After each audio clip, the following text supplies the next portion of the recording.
Assalamualaikum warahmatullahi wabarakatuh. Alhamdulillah, berjumpa lagi dengan saya. Di video kali ini akan kita lanjutkan pembahasan kita mengenai sistem pertahanan tubuh pada manusia. Sebelumnya, di video sebelumnya sudah kita bahas tentang antigen dan antibodi. Baik, untuk saat ini akan kita bahas tentang pertahanan tubuh yang ada di dalam tubuh kita tentunya ya. Jadi ada dua jenis bentuk pertahanan tubuh. Yang pertama yaitu adalah pertahanan tubuh non spesifik atau innate disebutnya. Yang kedua ada pertahanan tubuh yang spesifik. Nah, pada video kali ini akan kita bahas satu dari dua jenis bentuk pertahanan tubuh itu, yaitu adalah pertahanan tubuh non spesifik. Ya. Emang apa sih pertahanan tubuh non spesifik? Pertahanan tubuh non spesifik itu adalah pertahanan tubuh yang dibawa sejak lahir. Ya, saya ulangi. Jadi pertahanan tubuh non spesifik itu adalah pertahanan yang dibawa sejak lahir, atau tadi istilahnya adalah innate. Ya. Dan tidak ditunjukkan untuk melawan antigen tertentu. Jadi tidak khusus. Apa aja antigen yang masuk atau yang menyerang ke badan kita, yang hendak menyerang kita atau dari luar, ya, itu akan dilawan oleh pertahanan tubuh non spesifik. Jadi dia tidak pandang bulu. Bagi dia kalau itu benda asing, maka dia akan dilawan. Ya. Itu adalah bentuk pengertian bentuk pertahanan tubuh non spesifik. Nah, macam-macamnya ada apa aja sih? Kurang lebih ada 4 macam. Ya, ada 4 macam bentuk pertahanan tubuh non spesifik. Oke, yang pertama apa? Saya tulis dulu macam-macamnya. Macam-macam bentuk pertahanan tubuh yang non spesifik atau bentuk pertahanan tubuh yang dibawa sejak lahir. Yang pertama yaitu pertahanan fisik, pertahanan kimia, pertahanan biologi, dan pertahanan mekanis. Yang pertama, pertahanan fisik,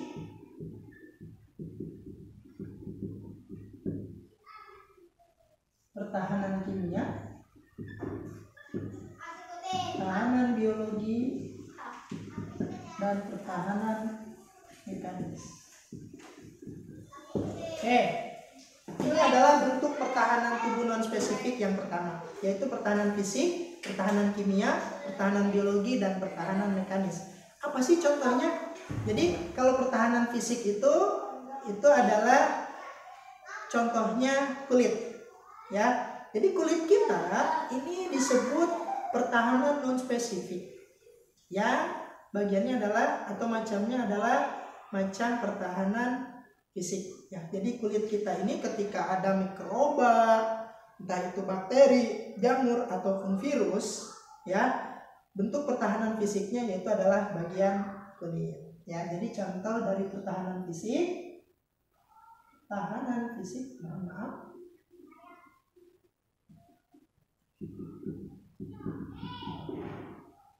contohnya ya, itu adalah kulit. Ya, kulit adalah contoh bentuk pertahanan tubuh non spesifik dari fisik.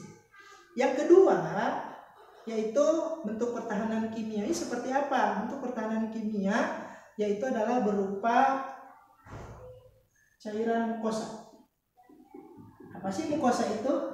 Ya, mukosa itu contohnya adalah kamu tahu tentunya lendir ya, kalian tahu lendir ya. Lendir itu dihasilkan di saluran pernafasan kita. Nah, itu adalah disebut dengan zat mukosa. Gitu ya. Itu adalah bentuk pertahanan non spesifik ya dari kimiawi. Jadi lendir ataupun zat mukosa itu bentuk pertahanan tubuh kita. Yang ketiga, secara biologi contohnya apa? Contohnya adalah mikroba. Wah, jadi di badan kita ada mikrobanya loh. Tentunya mikroba baik ya. Jadi mikroba baik ini dia akan melawan mikroba jahat yang masuk ke dalam tubuh kita. Misal di usus kita ini ya banyak mikroba. Misalnya di usus besar. Mikrobanya mikroba baik. Ketika ada mikroba jahat yang masuk, dia akan juga melawan mikroba itu. Ya, jadi bentuk pertahanan lainnya yaitu adalah mikroba. Yang terakhir, yang keempat, secara mekanis. Jadi kalau secara mekanis contohnya adalah rambut.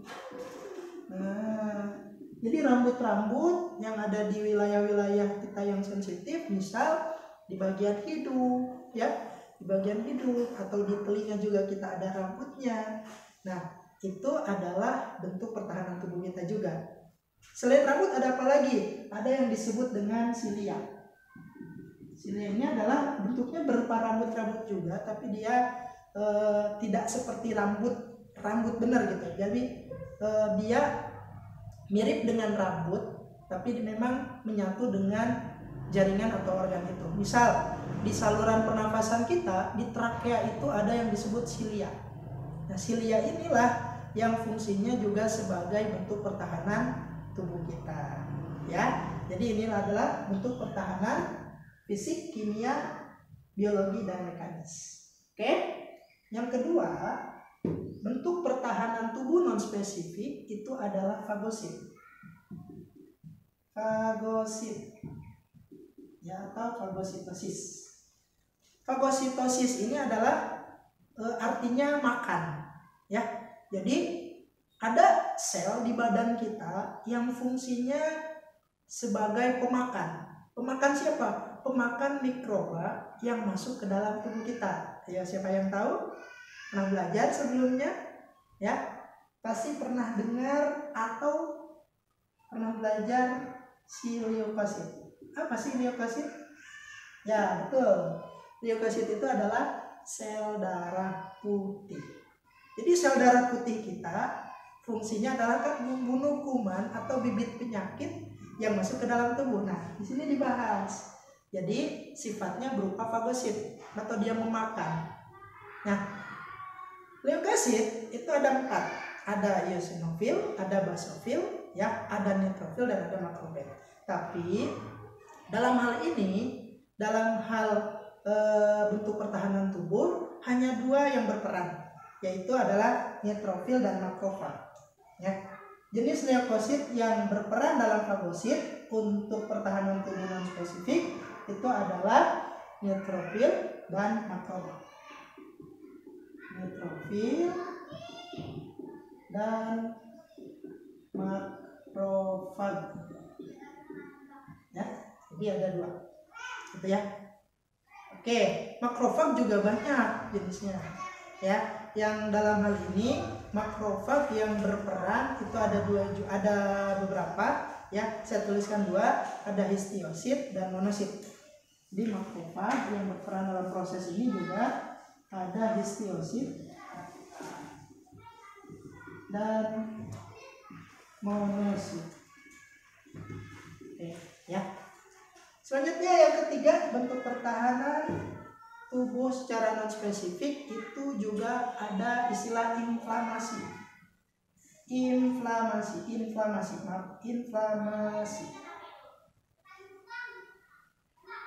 Dengar istilah inflamasi?